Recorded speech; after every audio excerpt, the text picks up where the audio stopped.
As an example, so Apple, the company that makes iPhones, their production has been in China.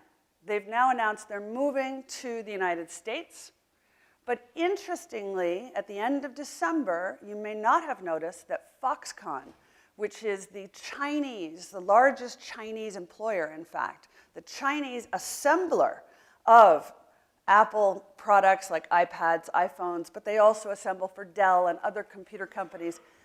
They have just announced that they are building their first production facility in the United States in Harrisburg, Pennsylvania. This is interesting. Now, why have they done this? Why do we see a company that makes yarn, as in knitting sweaters? The biggest Chinese manufacturer of yarn has just announced they're building their first production facility in the United States. So what is driving this?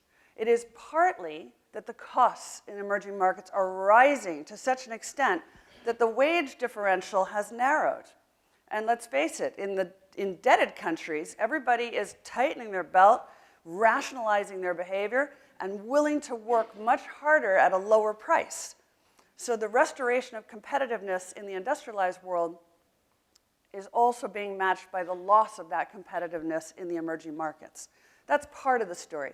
Part of the story is the famous energy price differential, which is massive.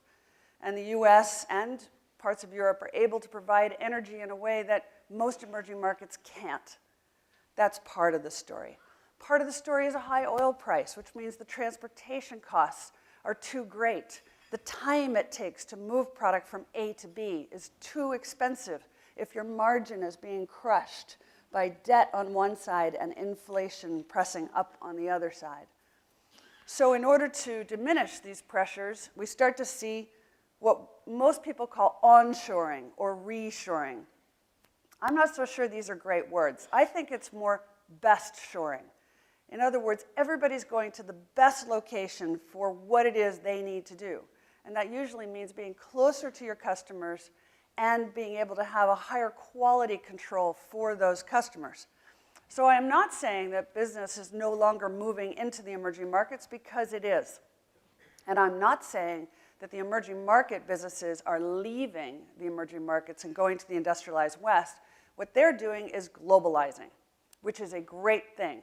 So when companies like Foxconn, like the Cure Group that makes yarn, when they start to build outside of China, this is the beginning of a huge new period in China's history where their companies begin to understand how to do value added. And let's face it, you cannot raise national incomes in a poor country if you're producing really, really cheap stuff. You have to do value added in order to get up the income curve. This also begins to affect their interest in acquiring assets outside of their own country.